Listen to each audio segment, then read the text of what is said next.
తిరుమల సిద్ధమైంది. ఈ నెల 30 నుంచి జనవరి 8 వరకు వైకుంఠ ద్వారం నుంచి భక్తుల దర్శనానికి అనుమతిస్తారు.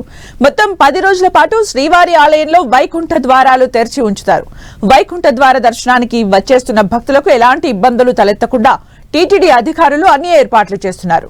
భక్తుల రద్దీని దృష్టిలో ఉంచుకొని మొదటి 3 రోజులు అంటే ఈ నెల 30, 31, జనవరి 1 తేదీల్లో లక్కీ డిప్ ద్వారా టోకెన్లు పొందిన భక్తులను మాత్రమే శ్రీవారి దర్శనానికి అనుమతిస్తారు. మొత్తం 24 లక్షల మందికి పైగా భక్తులు లక్కీ డిప్ లో రిజిస్ట్రేషన్ చేసుకోగా అందులో 1,89,000 మంది భక్తులకు మాత్రమే టోకెన్లు జారీ చేశారు. మిగతా 7 రోజులు ఎలాంటి టోకెన్లు అవసరం లేకుండా వైకుంఠం క్యూ కాంప్లెక్స్ ద్వారా నేరుగా సర్వదర్శనం అనుమతించడానికి టీటీడీ ఏర్పాట్లు చేసింది. మొత్తం 10 రోజులు దాదాపు సామాన్య భక్తులకే సమయం కేటాయించేలా టీటీడీ ఏర్పాట్లు చేస్తుంది. తిరుమల వైకుంఠ ఏకాదశికి అన్ని ఏర్పాట్లు పూర్తి చేశామన్నారు టీటీడీ ఈవో అనిల్ కుమార్ సింఘాల్. 10 రోజుల వైకుంఠ ద్వార దర్శనంలో మొదటి 3 రోజులు టోకెన్లు కలిగిన భక్తులకు మాత్రమే స్వామివారి దర్శనం ఉంటుందన్నారు. మిగిలిన 7 రోజులు సర్వదర్శనం కల్పిస్తామని టీటీడీ ఈవో తెలిపారు. గతంలో జరిగిన కొన్ని అవాంఛనీయ ఘటనల నేపథ్యంలో టోకెన్ల జారీలో మార్పులు చేసినట్లు చెబుతున్న టీటీడీ ఈవో అనిల్ కుమార్ సింఘాల్ తో 10 టీవీ ప్రతినిధి మురళి ఫేస్ టు ఫేస్. రానున్న వైకుంఠ ఏకాదశి వేడుకను అత్యంత విజయవంతంగా నిర్వహించేందుకు టీటీడీ సర్వసన్నద్ధంగా ఉంది. ఇందుకు సంబంధించి గడిచిన నెల రోజులుగా టీటీడీ పెద్ద ఎత్తున ఏర్పాట్లు చేస్తోంది. మొత్తం టీటీడీ ఇతర శాఖల సమన్వయంతో మొత్తం భక్తులకు ఎట్లాంటి ఇబ్బంది కలగకుండా ఆ 10 రోజులు కూడా ఈ కార్యక్రమం సజావుగా సాగేందుకు టీటీడీ పూర్తి స్థాయిలో సర్వసన్నద్ధమైంది. ఇందుకు సంబంధించిన ఏర్పాట్లు వివరించేందుకు మనతో పాటు టీటీడీ ఈవో అనిల్ కుమార్ సింఘాల్ గారు ఉన్నారు. సార్తో మాట్లాడదాం. సార్, ఎట్లాంటి ఏర్పాట్లు చేయబోతున్నారు? వేలాది మంది తరలి రాబోతున్నారు. ఎట్లా ఏర్పాట్లు ఉండబోతున్నాయి?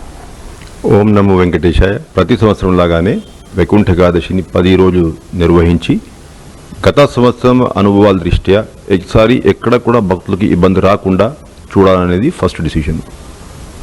అయితే ఇది చేయాలన్నప్పుడు గత కొన్ని సంవత్సరాల నుంచి భక్తులందరూ కూడా తిరుపతిలో కౌంటర్ దగ్గరికి వెళ్ళి ఆఫ్లైన్ విధానంలో టోకన్స్ తీసుకునే ప్రక్రియకి అలవాటు పడి ఉన్నారు. ఈ ఆఫ్లైన్లో టోకన్ జారీ చేసేటప్పుడు ఎక్కువ మంది భక్తులు ఉన్నటువంటి లిమిటెడ్ టోకన్స్ కోసము కాంపిటీషన్లో కొంచెం తోపుదాట్లు ఇవ్వడం జరిగే ప్రమాదం ఉంది. కాబట్టి భక్తులు అందరి దగ్గర నుంచి కూడా ఫీడ్బ్యాక్ సేకరించడం జరిగింది. ఆ ఫీడ్బ్యాక్లో చాలామంది భక్తులు ఆన్లైన్ విధానంలో టోకన్ జారీ చేస్తే మంచిదని చెప్పి సలహా ఇచ్చారు.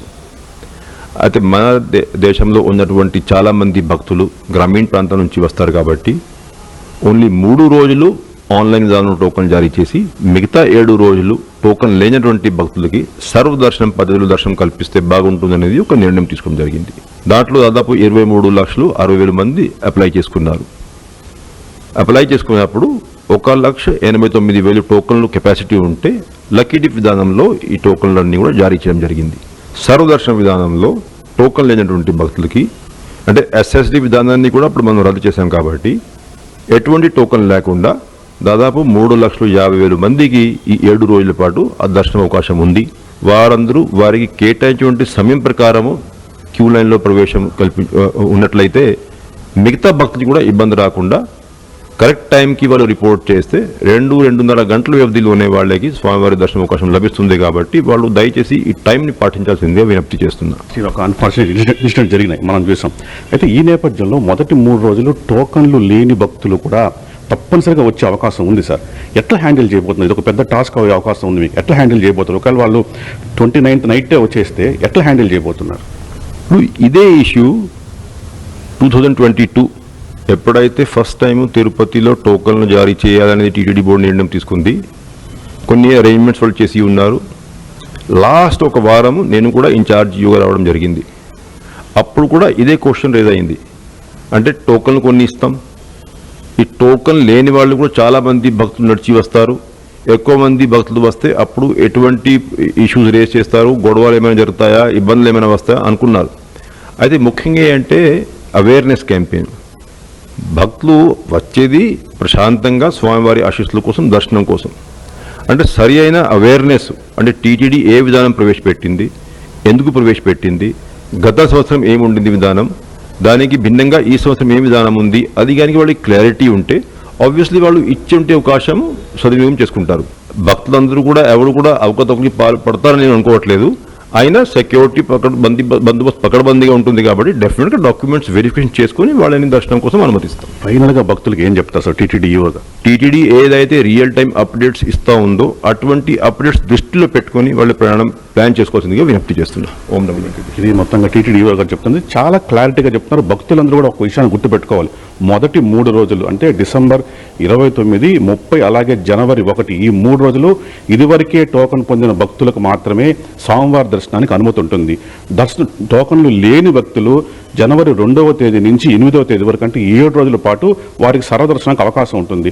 ముందే వచ్చి ఇబ్బంది పడకుండా ఉండాలని ఆ మేరకు భక్తుల్లో అవగాహన కూడా తీసుకుని వచ్చే ప్రయత్నం చాలా కట్టుదిట్టంగా చేస్తున్నామని చెప్తున్నారు. అట్లాగే ఇందుకు సంబంధించి గట్టలు దృష్టిలో పెట్టుకుని మరిన్ని జాగ్రత్తలు తీసుకుంటున్నాము. సామాన్య భక్తులకే పెద్దపీట వేసేలా ఈ వైకుంఠ ఏకాదశి అన్ని ఏర్పాట్లు పూర్తి చేశామని స్వయంగా టీటీడీఓ అనిల్ కుమార్ సింగ్ గారు చెబుతున్న పట్ల ఇక్కడ కనిపిస్తోంది.